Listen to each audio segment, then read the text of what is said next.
Ladies and gentlemen, welcome once again to the Student of the Game. I am Kyle Nash, the Student of the Game, and hey, if you're here, chances are you're looking to talk sports, and I'm looking to turn the sound off.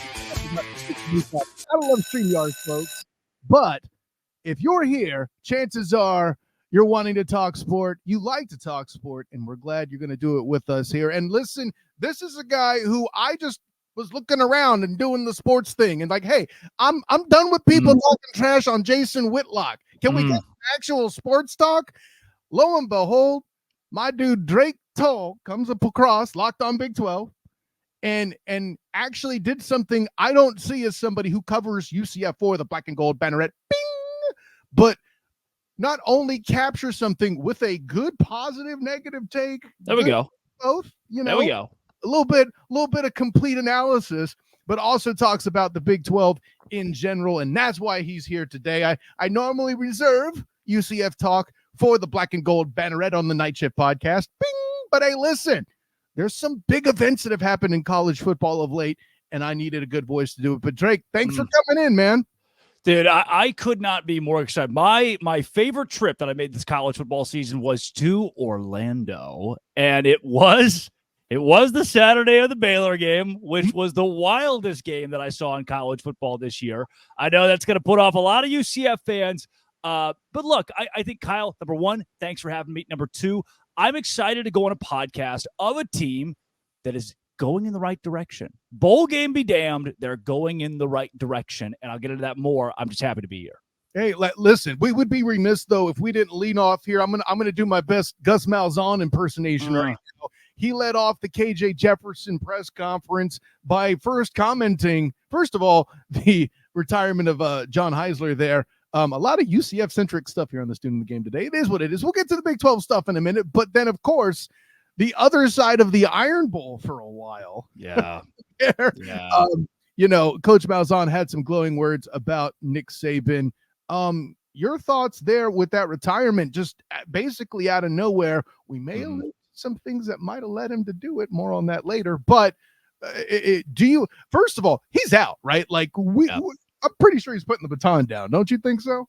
He's out. He's done. I've heard from certain sources on the Auburn beat, actually, so take it with a grain of salt, that he is involved in the hiring process. He's got a say for who it should be next, and it likely won't be the big-name candidate you expect. So at the time of this rolling out, maybe they've already named a head coach, but I think they're going to wait a little bit because it's not going to be a flashy hire. That's his role now. Saban will be the old savant who gives a little, he's the mob boss, but he's not the guy with the headset on the sidelines. And look, Kyle, I don't think enough people are talking about the shockwaves this sends across college football. Now, everybody said that we want Bama. Those signs go away. Those are obsolete. You never see a sign that says, we want Ole Miss. You don't see a sign that says, we want Mississippi State. It's, we want Bama. Now that sign becomes literal. You can want Bama again because Nick Saban is not there. And when you take out the most dominant dynasty, maybe in college football history, that leaves an open position for somebody from a conference like the Big 12 to go to the college football playoff, play an Alabama team, and not have to face Nick Saban.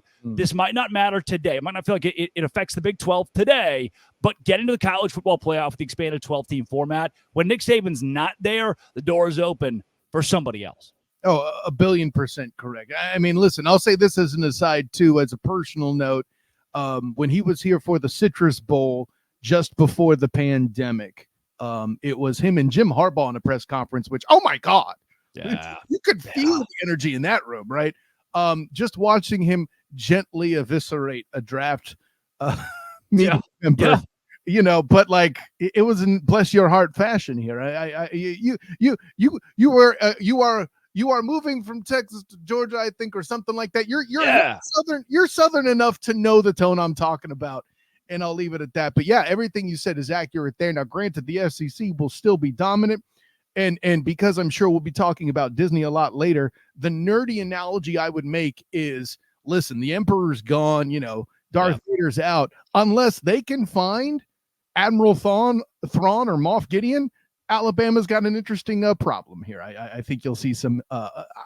But then again, this is what entitlement looks like when you've been winning however many years.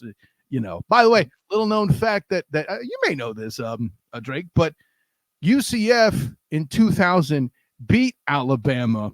I believe it was the next week or the week after. A coach was fired because of it. And then here comes Nick Saban. Wow. Season after there. So there's a little tie. Just saying. Something to do with that. Just a little bit. But let's get to this too. And your UCF sneaky good YouTube that I mentioned, what got you here. KJ Jefferson as a transfer, I mean, has to be the biggest news. I don't think that's something that just affects UCF per se, but all of the contests that are upcoming, UCF facing Florida, Shedeur Sanders and company coming here to Orlando, Arizona coming to town, all that. I don't want to just make this UCF centric, but you mentioned two teams, actually. You mentioned in passing to Arizona looking good. First of all, kind of tell the people who haven't seen that YouTube yet what it is that you see in UCF being sneaky good, and then talk to me a little bit about Arizona too, but let's start with UCF here. We'll start with UCF. I am, and this might shock you, I like Gus Malzahn, the old Arkansas high school football coach at Shiloh Christian. That's what I know him from. And he goes to Arkansas as the OC under Houston Nutt. I called that play. I mean, there's the lore. Look, I brought my Arkansas cup today. I did. Because the lore of one Gus Malzahn is so big in the state of Arkansas. And that's the program that wanted to hire him for so long. Then he goes to Auburn, wins a national championship as the OC. As we all know, he is the quasi head coach of that program. It was not Gene Chizik. Gene proved that and was eventually fired. Then he goes back to Auburn, and he was Nick Saban's kryptonite. He was the one guy that could trip up Nick Saban. And now at UCF, what he has needed is consistency, not from the university, but from the environment around UCF. What conference are we in? What players do we have? How do we settle into the Big 12, moving up into the Power 5? And he did it so well in year one that they were the lone team to make a bowl game out of the new additions to the Big 12. Did they win the bowl game? No, we don't have to get into that. That was just an ugly, gross game. But they made it to a bowl, which was better than anybody else. They got added to the Big 12, and then they added KJ Jefferson. And I think a couple of UCF fans rolled their eyes and thought, this old Arkansas quarterback who was really good to start his career, and then by the end of his career, what are we really getting? And you know why I think that? He's a 3-star on 24/7, which I believe. This is not me trying to blow hot air up your skirt. He is one of the most dangerous quarterbacks in the Big 12 in the country. And the reason you didn't see that toward the end of his career, I watched a lot of KJ Jefferson, a Valonia, Arkansas resident myself growing up. I watched a lot of KJ Jefferson, and he didn't want to be there. That program at Arkansas is so lackluster. They fired their OC in the middle of the season. You watch KJ and think, does he even want to play right now? But he could never. The offense was not conducive with his style of play, and it was easy to shut down when every other player on the field was doing it. That being said, KJ Jefferson was not being recruited by Dartmouth. He is not a student of the game. He is a pure, spectacular athlete. That what he brings to Auburn, what he brings to UCF with old Auburn coach Gus Malzahn is something that I don't know if Big 12 defenses are necessarily ready for. I watched him live in that Kansas bowl game. When they played Kansas in the Liberty Bowl, if you're not excited about KJ Jefferson, pull up those highlights. He's a one-man football team. He just creates. And when he has a team and an organization and a program and a coach behind him that suits his game, he's going to go nuts. And no, listen, you make a lot of great points. And I think the biggest knock that I find credible of Gus Malzahn is he spends too much time trying to use quarterbacks as if they were Cam Newton. Yeah. But I'll say this, and I asked Coach about it at the presser I was at yesterday as we record this, and he had this to say about KJ Jefferson's physical tools. What tools does he bring? What has he seen that makes you unique compared to the other guys you've had here? He's an NFL quarterback. He's got all the physical tools. I mean, he's a big-time runner. There's no doubt about that. He throws a deep ball as good as anybody in the country. And really what stands out to me is that he can extend plays. He's strong in the pocket. He escapes, and once he escapes, he has his eyes down the field, and he can make plays when things break down. And, in college football, when you start playing the top teams, I mean, the quarterback's got to make plays. You got your system and all that, but he has shown time and time again against some of the best defenses, the country. All of college football that he's played extremely well. in those moments. And kind of follow up on that quick, Coach. Durability, you got to feel good about that with his size as well. 100%. What tools does he bring? What has he seen that makes you? Now, keep in mind that little quick follow-up isn't just something by a fat guy wearing a tie, me. But listen, Dylan Gabriel out due to injury. RJ Harvey. No, that's the running back, Kyle. John Rice Plumlee twice shortened on the season because he was trying to run around and do a little too much. The difference is when I look at John Rice Plumlee, I can tell there's a potential for a dual athlete to play baseball. One, he's wildly handsome. Two, he's the size of a baseball player. KJ Jefferson being in the room with him has linebacker shoulders. And listen, I'll add this. I don't mean to go clip crazy here, but this one built right into the other. I asked him about his philosophy on contact for a quarterback. What tools does he bring? What has he seen that makes you? Like you said, dishing out punishment. I mean, a lot of guys don't like hitting big quarterbacks or big guys, period. So I try to use it to my advantage. Try to just kind of lean on them because, I mean, they'll get tired before I get tired. So that's my philosophy, just going into it. I don't shy away from contact, but I will be smart. I mean, I won't just make dumb decisions and put my body at risk to have me sitting out a couple games. So I do want to be smart in the hits that I do take and the hits that I do give out.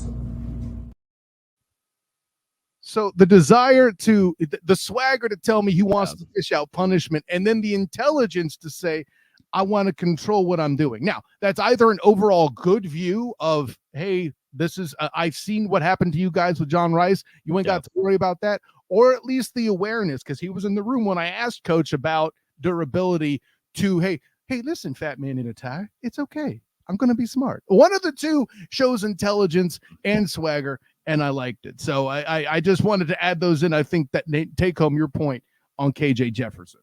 We see too many quarterbacks in college football that throw their body around. They don't use their size strategically. They think, I don't need to slide.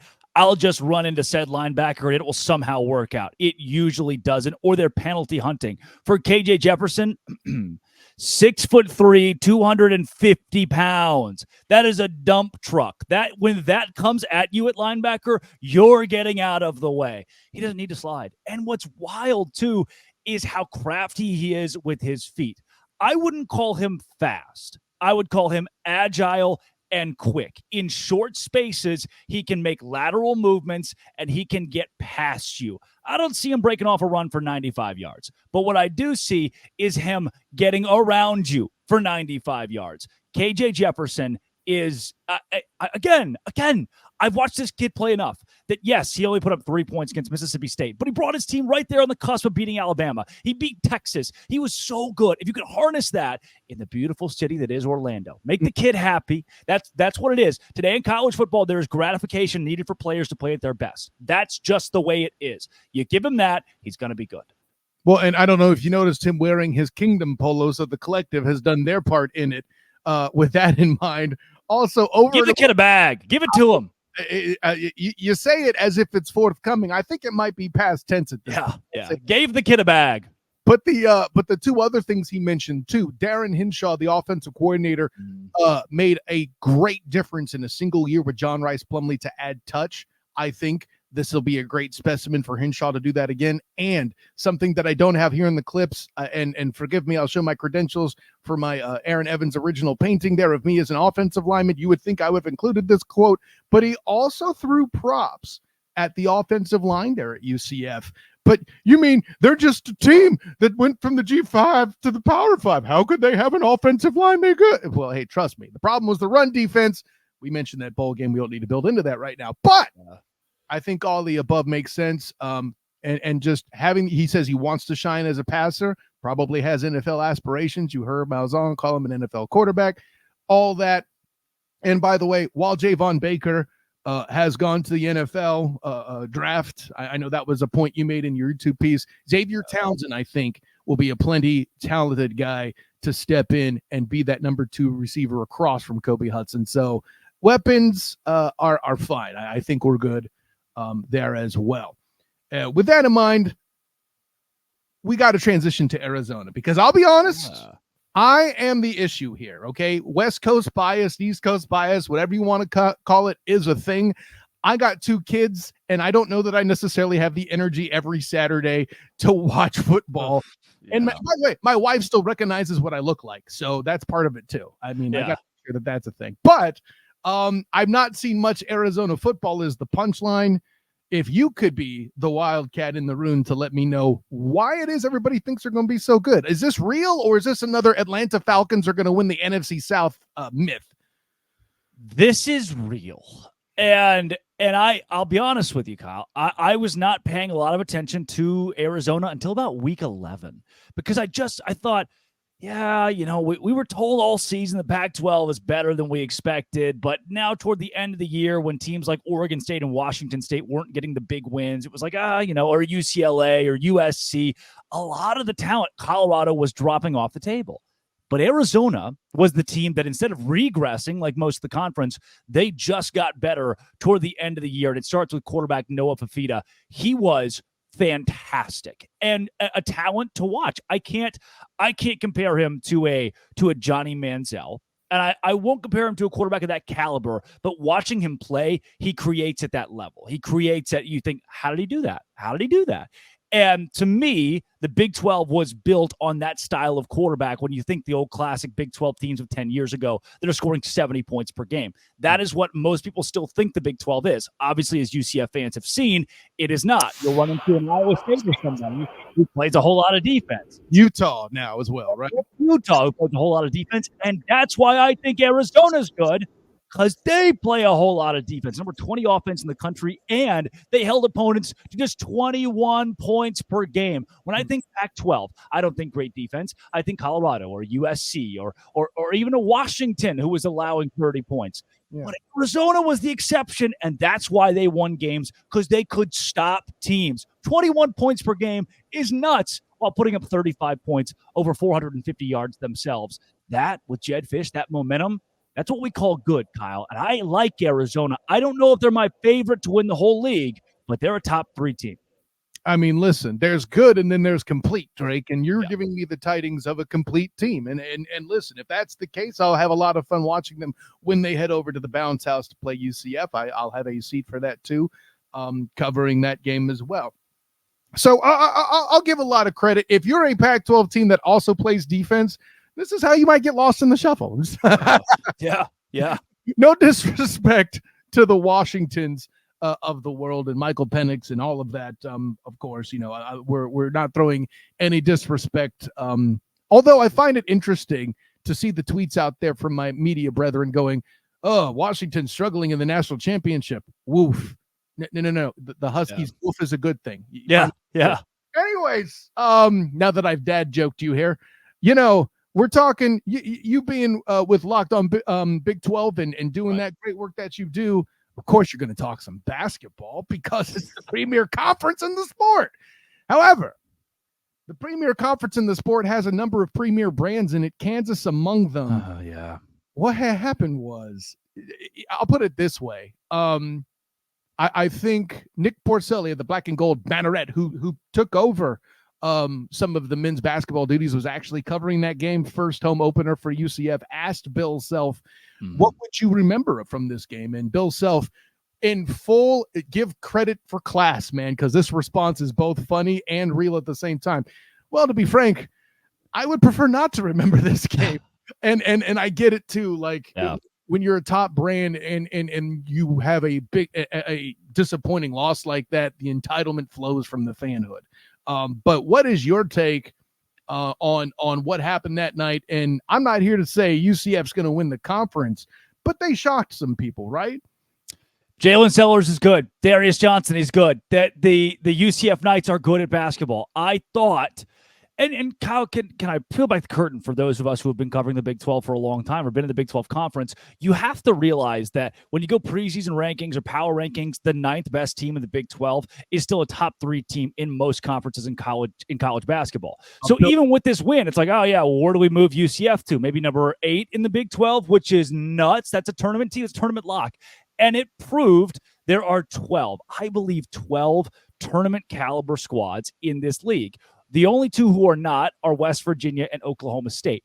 The other 12, you'll realize, consist of those 4 new teams. They're all thrown into that bunch, and it's wild to me that Cincinnati has adjusted so well early on, that UCF has adjusted enough to beat Kansas, and that Texas, I think Texas is worse than some of these new teams. And had they not gotten lucky based on officiating, truly lucky, it's one of the few times that I'll say, 6 seconds left, guy travels, they didn't call it, Cincinnati should have won the game. That's a different story. BYU, the way they shoot the basketball has been crazy. And then obviously Houston goes unspoken for, allowing 49 points per game in non-conference. Houston plenty already. but for UCF, I knew the league was good. Did we need this? Did we need this many good teams? Could somebody just be bad, please? And UCF's not going to be that dog. I don't use this word very often in the Big 12 because it's tough to use. It's the word bully. It is very hard to bully teams in the Big 12 where everybody feels pretty even and everybody's good. UCF in the second half against Kansas, really that last 4 or 5 minutes of the first half into the second half, bully. I had turned the game off because it was going so poorly for UCF. When I turned it back on, the one thing I noticed, the length, the strength of UCF flustered Kansas to the point they put up 60 points. That's not very good. And it was UCF's size that shocked me. This team is not just a flash in the pan.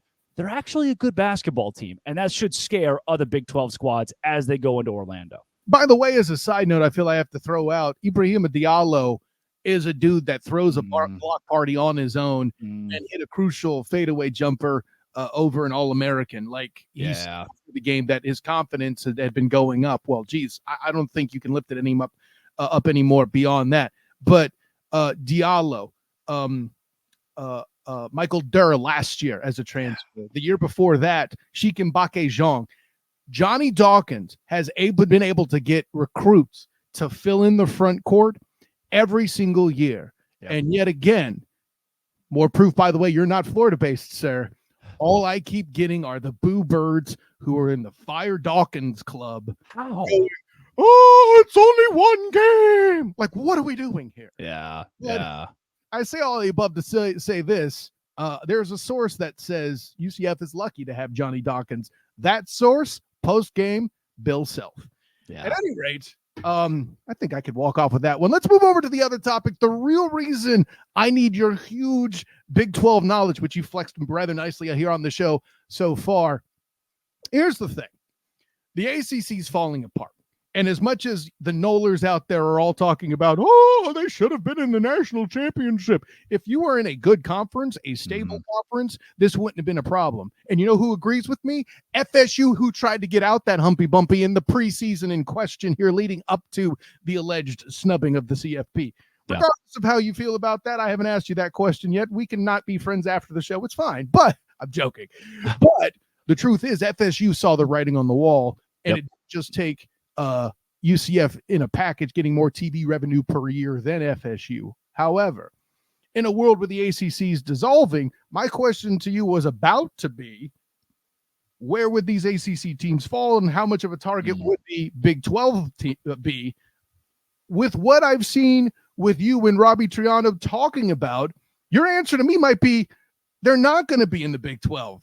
But there's a doom and gloom like out there as to why. Can you dive into that for me a little bit? By the way, saw this on Locked On Big 12, by the way. Bing! So, got to throw that out there. But I'll put it this way, Kyle. The way that I see it, things stay as they are. If the traditionalists win in college football and everything continues by the trajectory we expect it to, and the NCAA president, Charlie Baker, doesn't get his way, that I do see a world in which Florida State goes to the Big Ten and brings maybe North Carolina or Virginia with them. And you're going, North Carolina and Virginia, they're not good at that many revenue sports. What are we talking about here? Well, the reason why is because the SEC and the Big Ten, they want to build new media markets with Fox or ESPN. Why did I not mention Miami? Why did I not mention Clemson? Think about this. Miami, as they've struggled in football, has dropped out of the top 20 in athletic revenue in America. That's not something the SEC or the Big Ten wants to take a chance on. And they're also located in Coral Gables. They struggle to bring people to the stadium because the way that athletic department is built is funky enough to make it unstable. And with that being said, while Miami fans believe they have a big enough brand because of what happened 20 years ago to go to the Big Ten, to go to the SEC, Those two leagues don't really want them right now. And the Big 12 sitting right there saying, look, we would love to have Miami. We could build our Florida footprint, build in something with UCF. Miami doesn't like that. UCF fans, it'd be awesome to have somebody locally. And then for like a Clemson, think about this, Kyle. Dabo Swinney leaves Clemson next year, hypothetically. They start sucking. They go 5 years. They go 4-8, 5-7, 6-6. They become Kansas State. This is what Clemson is because 15 years ago, we weren't talking about Clemson. What they are is it's like an Iowa State. It's like a Texas Tech just started being really good for 15 years, had one coach that made them great. And then when he leaves, then what? What do you have to hang your hat on if you're Clemson? That is what's gotten them at 17th in the United States in athletic revenue per colleges, NCAA colleges.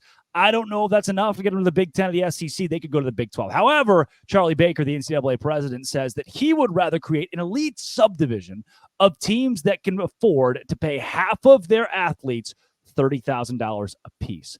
To do that, you're going to need to be above with inflation, with respect to inflation, above about $110 million in revenue per year athletically. And even then, it's going to be a stretch for some of those schools. What the NCAA president is trying to do is shrink college athletics at the top to your Georgias, to your Ohio States, to your Michigans, to your Alabamas, build a super conference, a super league, have them make their own rules. Everybody else gets relegated to almost a Division II, a subdivision of Division I, to just fight it out amongst themselves, UCF being one of those teams included, and the very top of college football competes against each other. That would ruin everything we know about and love about college sports, and certainly tank the Big 12 if you take out half the Big 12 teams. So, first of all, there's a lot to unpack there. I'll lead with this. Yes. Just as a quick aside, you dropped Kansas State in there. By the way, Avery Johnson, the new quarterback, he's got potential and hope. I'm not ready to sign off that he's going to be the answer. But when you got DJ Giddens with you there running dudes over, that's an NFL running back. I know that for a fact. I've had the chance to see him twice. Once, on TV with the first UCF Big 12 game, and then over here at the Pop-Tarts Bowl. Yeah. Man, the dude's legit. It'll be interesting to see with all the O-line turnover and all that, how that really transpires. He's a good athlete. We'll see about his decision making. I'm not ready to crown him for one game, but the key word is potential there, and I see it. And yeah, what you said about like a Dabo Swinney coming in there all makes sense. And hey, listen, on this podcast, we're no friends of the ACC, and I think you assess that very nicely overall. But two things I wanted to bring up with your concept here, and just something I want to throw out that I don't think gets talked about enough. Yeah, is ESPN obviously has thrown $100 million and more, right, into college football. We're seeing ESPN as a business hemorrhaging cash. We saw the big layoffs, and listen, as much as I don't want to get into big personalities who currently are getting a bunch of clicks in the relative football offseason here by going after each other. I mean, cool, you do that. We'll talk some sports, but that's also a sign that these guys getting cut and having to go independent, guys and girls, I should say. Yeah. Susie Colbert getting cut hurt me big. That my soul. Anyways, but with ESPN starting to hemorrhage cash, things are starting to dry up in the well, and what they can finance is going to be reduced. With all that in mind, and then also considering Title IX making women's sports more expensive theoretically as well, if the NCAA president's plan is to go through, I think the thing that makes it real is that ESPN can have an opportunity to condense their product and then just milk the cow in question. Am I a conspiracy theorist, or should I hold off on getting the tinfoil hat here? I don't think you're a conspiracy theorist. The one thing that ESPN, I say the one, but maybe the most prevalent thing that ESPN has showed it will pay money for is college football at its peak. They have proposed a $1.3 billion contract to have the rights for the college football playoff over the next 6 years. That is wild. And that's there's a reason why more and more games you feel like are going on ESPN Plus or Fox Sports 1 or Fox Sports Plus or whatever it is. It's because ESPN wants the top. They are interested in the top level because that is what garners them revenue. So with that $1.3 billion on the table, I don't think you're crazy at all. I think this if this move is made, and ESPN has a lot more power than we suggest in college sports, if this move is made, ESPN is going to jump at it immediately. And I know we're running a little long, but then here's my response then too. We've seen Amazon Prime and Google step in, taking over Sunday Ticket in the NFL, getting Thursday nights, keeping Al Michaels working, which, hey, I'm all about it. Maybe he kind of hates it with some of the games he's had to call, but I'll reserve my opinion on Herb Street off to the side as somebody who has covered UCF and had to deal with his hatred of the G5. Yeah. I'll just leave it over here. We don't have to bring that up. But is this then an opening for them to break heavier into the market? In condensing the market, Drake, are they creating an opportunity to build competition? No. And you could argue that, and I would have argued that maybe a week ago, because I thought Fox and NBC and maybe Amazon would get involved in the streaming side of this with the college football playoff. It was expected that ESPN was in the hunt, but it was an open market conversation between the CFP and multiple networks. Now it's become clear that ESPN's offer might be the biggest and best offer, and they might get the sole rights to the CFP. When we start talking sole rights for ESPN, we start talking about that word monopoly and how ESPN can monopolize college football. When they have that kind of grip, that kind of power, they're not going to give that up. They're not going to give that to. They're going to say like, Amazon can come stream some of these games. I don't see that happening.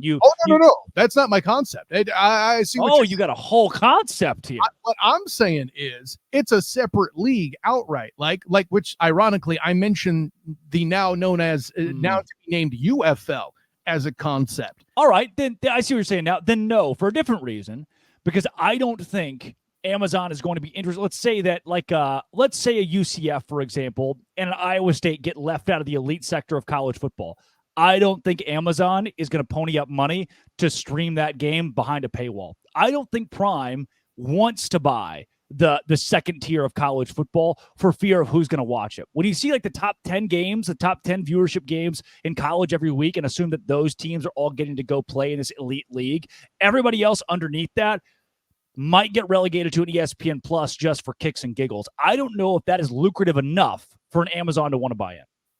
Interesting. Well, and I'll leave it the last word because you're a first-time guest and you make a great point.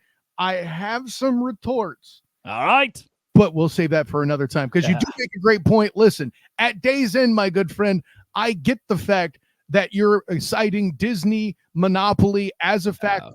The joke I love to make on this and other shows where I talk about Disney is the entire reason they bought Star Wars obviously wasn't for the IP. We've seen how those movies that aren't called Rogue One went. And if you weren't the Mandalorian, we saw how that all went. Not great. The whole reason I think they bought it is just so they'll have the Imperial March for when they're running the show. I'm just saying.